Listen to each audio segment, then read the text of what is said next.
Hey guys, wanted to go ahead and do a review of the Sony IER-M7, not the M9. So what happened was they actually shipped me the M7 by accident, and so I need to now return this back to get the M9. But I guess the good news is, I'll have a review of the M7 and the M9. And I'm actually kind of torn because I actually really love the sound of this. And I'm kind of hoping the M9 sounds better because this is legitimately pretty damn awesome. But anyway, what I'm going to do is I'm going to put the notes on the screen so you guys can take a look at it. And then, so most of the context will be in the notes, but let me go ahead and explain things that aren't in the notes and to go from there. So, the wires are amazing. These are like, I wish all wires were like this. This is like super flexible, super like quality, and the IEM is like super comfortable. Now what I noticed is you'll see that there's two rows here. So what I noticed is the top row actually has less bass, but it has a warm tonality to the voices, versus the bottom row gives a lot more bass and it's a lot more punchy, like Beats by Dre sub bass and Beats by Dre bass. And when you look at my notes, you're gonna see two parts of notes. The first part basically says, oh, the bass is kind of lean bass. Oh, the bass is the sub bass is polite, and that's because I was using this row here. But the moment I switched to this, things just got all crazy. It's like, holy crap. Overall, what I'm going to do is, just to save me time and you time, I'm going to tell you the final setup I used, which was the bottom row, and to go from there. So that's basically stage 2 right here, stage 3. So I'm going to skip right here. So basically, the bass is punchy as fuck. The vocals are full. But I said, well, the key difference is that the top row, when you use these, it gives a warm tonality to everything, like a sleepy tone to everything. Whereas on the bottom, now it's more punchy and exciting and more like punchy. That may or may not be a good thing depending on the situation.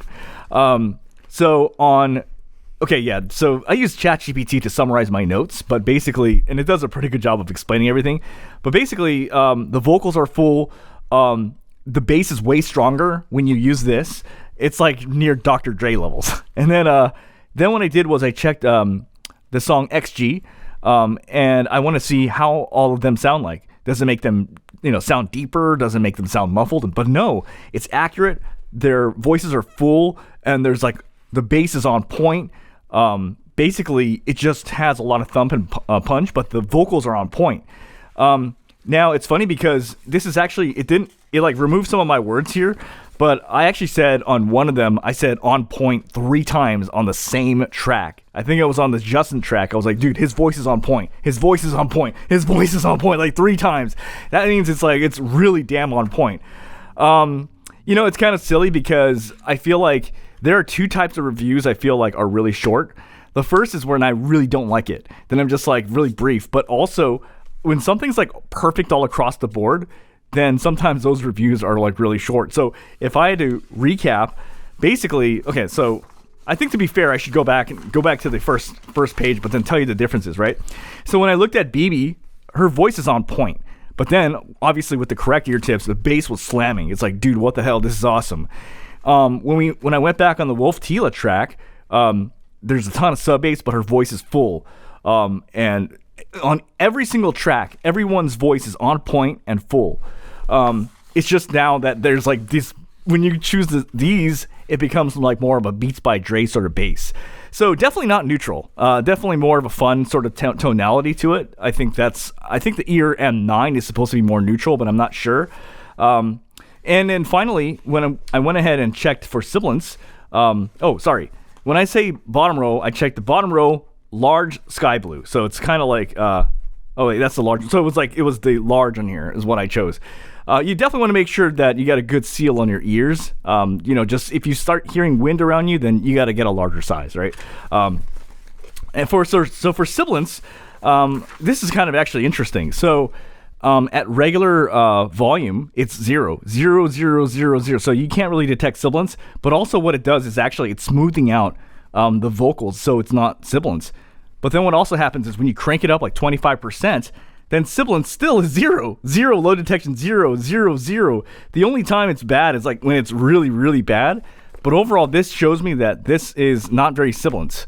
So there's that. And And I guess what I'll do is, I know this is going to be a lot shorter because obviously my main focus is going to be on the EAR-M9, but I'm going to go ahead and monitor with these right now. So I'm going to wear these right now, and then I'm going to tell you what these sound like, because sometimes the voice I hear back actually usually sounds like an actual microphone. And it'll let you know kind of, at least in terms of tonality, what it sounds like. So, all right, so I'm back and I'm now monitoring my audio. So the way it sounds, well, it's actually kind of strange. I actually don't know how to describe it. So it does sound like me, but it sounds like there's a little bit of like bass fuzz around my voice, if that makes sense. This doesn't sound like any sort of microphone I know. It sounds very different, but it sounds like my voice, but there's like a little bit of a bass fuzz around my voice is the best way I can explain it. But there's still actually clarity with my voice. So it's actually, the way I can explain it is it's like my voice, and then there's clarity, but then there's like this bass fuzz around my voice. I know that's a terrible way of explaining it, but that's how it sounds like when I wear it. And so that's what it's actually doing to all the vocals, I think. So yeah, that's overall my 2 cents. I'm sorry I don't have much details to say about it. Basically, it just sounds, the way it sounds, if I had to explain it in 2 sentences, because I like to simplify things, the vocals are on point. But also there's just a shit ton of bass. It almost, if I had to describe this in the most simplest way, you know what this is? This is the Swan NV on steroids. Basically, give me 1 second. So the Swan NV is known for, the vocals are pretty good. Like they're pretty accurate. They're on point, but then the bass is like fun levels of bass. Well, imagine if the Swan NV had like just basically a little bit more soundstage, a lot more detail, but it basically, you know, the vocals are more, like just as full, or if not more full, and the bass is just as ridiculously, you know, Beats by Dre-y. That's what this does. It's basically a Swan NV on steroids, if I had to explain it in 1 sentence. So yeah, that's that, and I await my the EAR-M9